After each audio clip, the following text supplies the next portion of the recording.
Olá, pessoal, tudo bem com vocês? Como estão? Vamos dar continuidade ao nosso assunto falando sobre depressão. Mas vamos falar um pouquinho como identificar se estamos vivenciando esse momento ou se alguém ao nosso redor está passando por isso e não se deu conta ainda.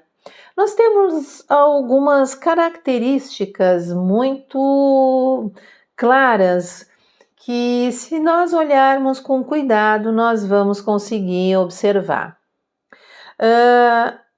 Uma delas é a tristeza persistente.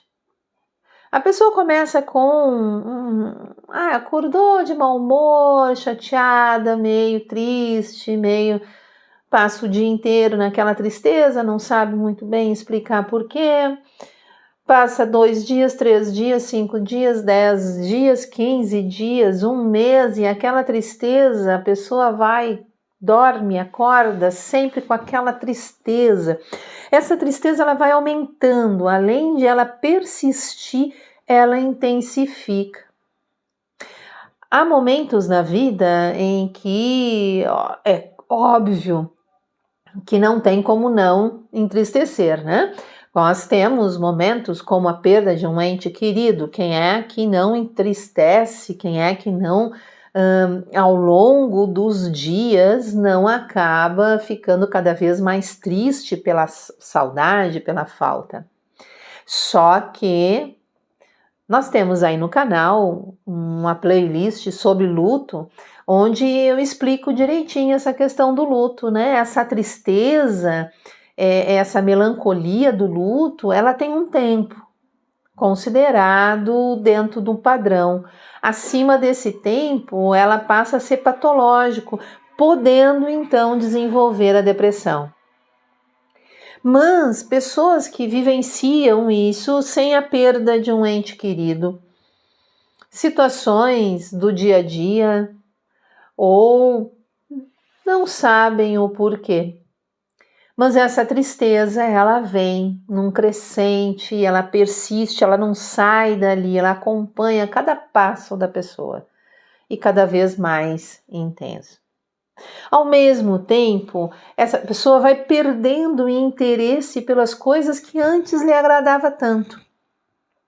Passeios, estar com amigos, familiares, hobbies, até mesmo o trabalho, né? Gosta muito do seu trabalho e de repente perde interesse, perde o prazer, perde a vontade, né? A pessoa perde até mesmo o prazer libidinoso, né? Aquele prazer sexual, aquele prazer carnal, a pessoa perde. Não vai tendo sentido aquilo, ela não tem noção, acha que é qualquer outra coisa, não está gostando do parceiro, da parceira, está chateado porque fez isso ou aquilo, magoou, mas na verdade a pessoa está num processo depressivo. Temos outra característica que é a fadiga. A pessoa está sempre exaurida, cansada, exausta. Ela sempre está falando que está cansada, que ela não aguenta mais. Ela faz de tudo, mas não adianta. É aquele cansaço, aquela fadiga que acompanha. É aquela perda de energia. A cada dia se sente com menos energia. Essa fadiga vai tomando conta. Somado a isso, vem uma irritabilidade muito grande. Qualquer coisa que se faça, diga para uma pessoa que está vivenciando esse momento de depressão, gera uma irritabilidade muito grande. Às vezes, ela se irrita a ponto de responder meio atravessado mesmo, que simplesmente manda longe a pessoa que está ali, não responde, distrata, enfim, gera nesta pessoa com depressão sentimentos de irritabilidade intensa e que muitas vezes ela coloca para fora essa irritabilidade de uma forma mais agressiva e expressa e não se importa com isso, porque ela nem se dá conta. Aquilo para ela está sendo o momento normal, habitual da vida dela. Junto a isso, que vai somar cada vez mais a irritabilidade e a fadiga, é a alteração no sono. Gente, a alteração de sono já gera um monte de problemas. Imagina uma pessoa que está vivenciando a depressão. A depressão faz a pessoa ter crises de insônia. A pessoa acorda de madrugada e os pensamentos vêm, ela não consegue acalmar o pensamento e voltar a dormir.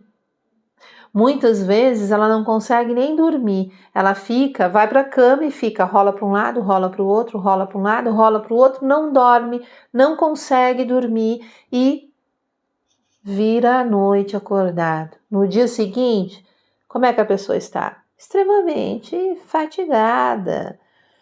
Está totalmente destruída, irritada, está incomodada. Então, uma coisa vai levando a outra. Isso também acaba gerando alterações na sua alimentação, no seu apetite. Muitas pessoas em depressão perdem o sabor, né? Perdem a vontade de comer, perdem o prazer da alimentação. Então elas não comem, elas vão, come um pouquinho aqui, um pouquinho ali, eu não tenho fome. Quando vê, não fez refeição nenhuma. Quando vê, passou uma semana onde não fez nenhuma refeição completa. Aí a pessoa está com alguns probleminhas de ordem física em função disso. Existem outros que devoram tudo e, em função da ansiedade que tem, acabam devorando o mundo e comem e engordam demais. Aí, esse engordar acaba gerando um sentimento de desprezo por si mesmo, de desvalor. A pessoa começa a ter uma baixa de autoestima, ela começa a ficar irritada consigo porque ela não consegue parar de comer, porque ela não dorme direito, porque ela está engordando. Então, olha a loucura que é. Isso muitas vezes passa despercebido. Isso passa como uma coisa de momento. Isso passa como frescura, mimimi, exagero, mas não é, gente. Não é. Porque o sentimento que essa pessoa tem chega a um ponto de se sentir inútil, incompetente, impotente, porque não consegue cuidar das coisas mínimas, como a sua comida, o seu sono, o seu estado de humor. Então a pessoa começa a se sentir culpada por não conseguir resolver as suas coisas. Ela começa a não querer, por falta de prazer e vontade, estar no meio das pessoas, não quer nem ir trabalhar. Então ela começa a ficar cada vez mais fechada e isso gera esse sentimento de inutilidade e culpa cada vez mais. São vários os fatores, são várias as características que nos apontam para uma depressão. Somado a tudo isso, a pessoa fica com sérias dificuldades de concentração, de memória, de atenção, extremamente pessimista, totalmente baixa a autoestima e, infelizmente, a pessoa entra num pensamento muito recorrente a respeito da morte.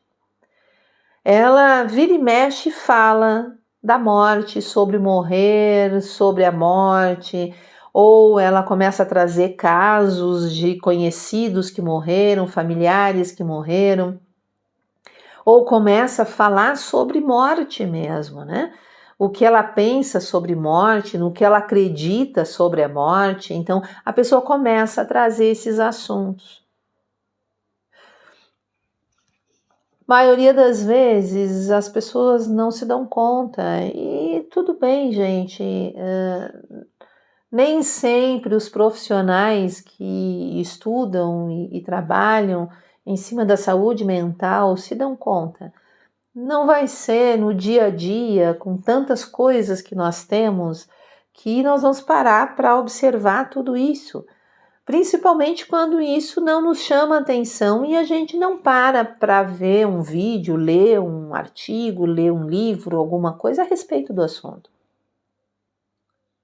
Mas como esse olhar não chega, não se aproxima desta pessoa que está num processo depressivo e ela também não para se olhar, porque cada vez mais ela se coloca para baixo, chega num estágio, mas aí um estágio mais avançado dessa depressão, que a pessoa começa a ter ideação suicida.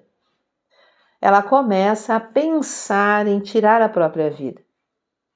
Ela começa a pensar que, de repente, ela não existindo, ela não vai incomodar ninguém. Ela não existindo, ela não vai fazer com que os outros passem vergonha pela inutilidade que ela tem. Ela passa a acreditar que ela vai se sentir melhor, porque não vai sentir mais aquela dor desesperadora e sufocante que ela vem sentindo ao longo desses tempos. Essa tristeza, essa falta de vontade, fadiga, falta de sono e tudo o que a gente referiu até aqui. Então ela começa a acreditar que se ela terminar, der um fim à própria vida, tudo isso termina.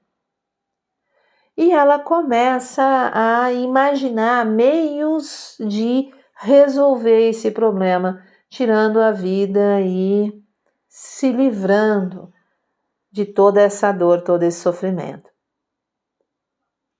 Se nós pararmos para observar mais, ouvir mais, se nós dermos aquela paradinha no corre-corre da vida, olharmos para o lado, de repente, um familiar, um amigo, ou olharmos para nós mesmos no espelho, nós vamos começar a observar que existem algumas características dessas citadas, existem muito mais, pessoal.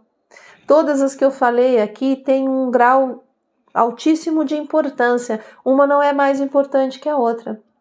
O importante é que a gente visualize isso e que tenha consciência que isso tem que estar na vida da pessoa, no mínimo uns 3 meses, a pessoa vivendo essas características.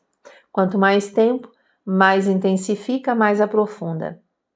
Mas essas características, elas precisam estar em torno disso, no mínimo 3 meses, ali a pessoa vivendo aquilo, ou a gente observando que a pessoa está vivendo, ou a pessoa está ali de alguma forma trazendo isso através de uma reclamação, de uma queixa, e a gente para e dá uma olhadinha. A pessoa nunca foi assim. A pessoa não era de se queixar, não era de falar mal, não era de ser negativa, a pessoa não era de querer ficar em casa, não era de só querer ficar dormindo, não era... Vamos prestar atenção nisso. Vamos olhar o outro e vamos nos olhar. Não é difícil, não é complicado. É só a gente parar um pouquinho com corre-corre e, aproveitando que assistiu um vídeo, que entendeu algumas coisas, dá para olhar um pouquinho e prestar atenção e ver se ao nosso redor ou nós mesmos não estão precisando de uma ajuda profissional.